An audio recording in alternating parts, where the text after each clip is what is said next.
Perkenalkan, nama saya Citra Oki dari Angkatan 12 Kelompok 1. Tugas Agenda 1, Refleksi Nilai Bela Negara. Tokoh yang akan saya bahas kali ini merupakan seorang pahlawan Republik Indonesia yang berjuang untuk kemerdekaan Indonesia dari Provinsi Jambi. Ia adalah Raden Matahir.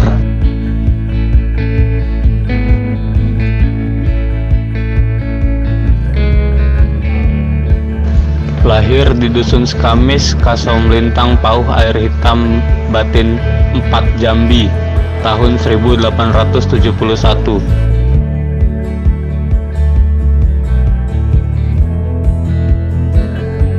Meninggal di Dusun Muaro Jambi 10 September 1907.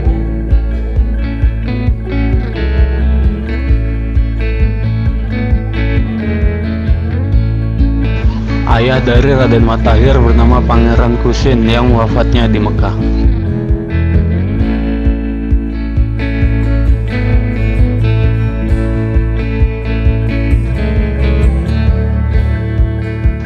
Ibunya adalah Ratu Mas Esa atau Ratu Mas Tija, kelahiran Mentawa Air Hitam Pauh.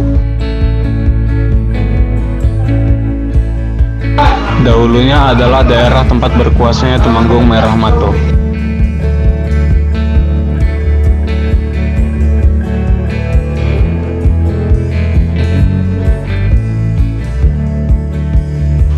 Raden Matahir dalam silsilahnya adalah Raden Matahir bin Raden Kusin, gelar Pangeran Jawendingrat bin Pangeran Aldi bin Raden Muhammad, gelar Sultan Muhammad Fahrudin.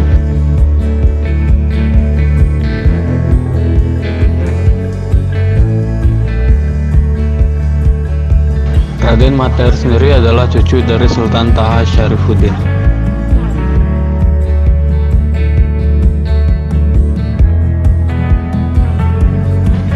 Perjuangan Raden Matahir.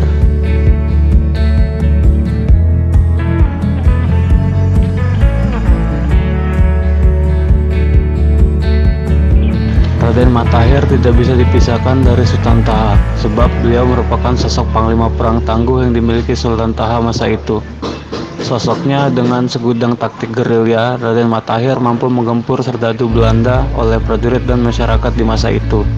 Ia mendapat gelar Singokumpeh. Julukan itu diberikan karena keberingasannya layaknya singa dalam menumpas penjajah.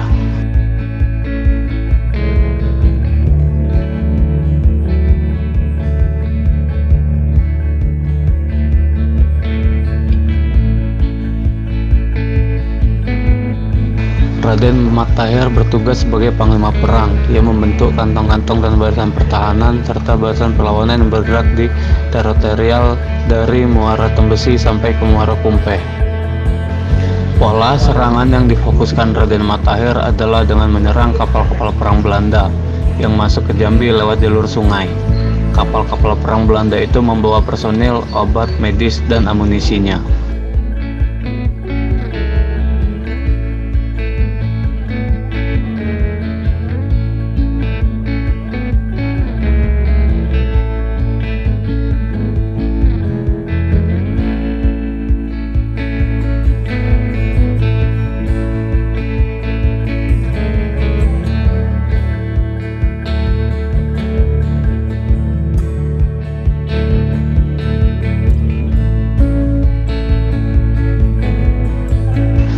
Berkat taktik perangnya yang memfokuskan pada pola penerangan kapal yang bermuatan personil, tentara, dan amunisinya itu, Raden Matahir paling ditakuti oleh tentara Belanda. Pada tahun 1885, Sultan Taha dan Raden Matahir berhasil menenggelamkan kapal perang Belanda di perairan Sungai Kumpeh, Muaro Jambi. Peristiwa penenggelaman kapal itu menjadi tonggak sejarah dan membuatnya digelari sebagai Singokumpeh.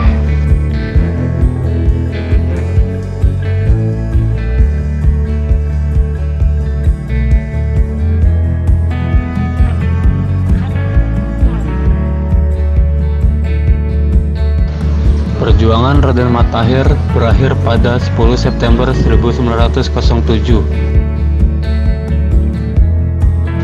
Ia ditembak mati di rumahnya sendiri dalam sebuah operasi militer Belanda. Raden Matahir dimakamkan di komplek pemakaman Raja-Raja Jambi di tepi Danau Sipin, Kota Jambi. Selain itu, jari kelingking Raden Matahir juga dimakamkan di sebuah desa di Muaro Jambi.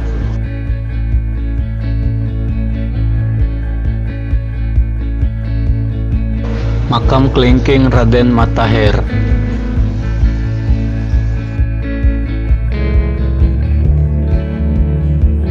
Tepatnya di Desa Muaro Jambi, Kecamatan Marosabo, Kabupaten Muara Jambi. Jejak perjuangan dan peninggalan dari Raden Matahir saat ini masih bisa ditemukan.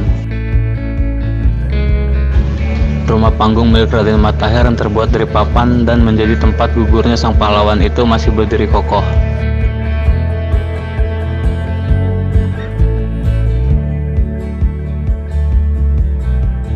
Di rumah tersebut terdapat lubang bekas tembakan peluru tentara Belanda. Tak jauh dari rumahnya, jejak dari sang pejuang itu masih ada makam kelingkingnya. Di lokasi itu menjadi tempat ditemukannya jari kelingking Raden Matahir setelah gugur melawan penjajah. Masyarakat di Desa Muaro Jambi yakin bahwa makam jari kelingking itu milik Raden Matahir. Jari tersebut menurut cerita sejarah yang berkembang di masyarakat saat itu, jari sang pejuang putus dan tertinggal di dalam sebuah pertempuran hebat melawan Belanda di desa sekitar tahun 1907.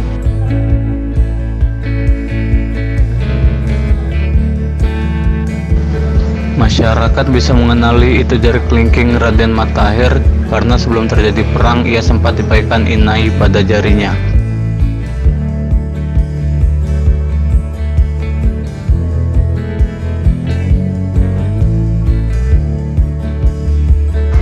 Setelah Matahir gugur, perjuangan diteruskan oleh siapa? Sampai saat ini belum ada jawaban yang pasti, tapi yang jelas ada nilai-nilai dan teladan yang tergantung dalam jiwa kepahlawanan dari seorang Raden Matahir. Penghargaan untuk Raden Matahir.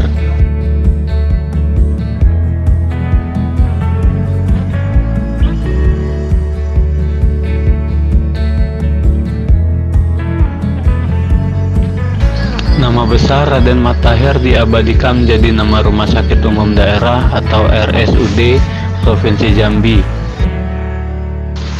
Beberapa nama jalan, nama lapangan tembak, dan nama yayasan di Kota Jambi.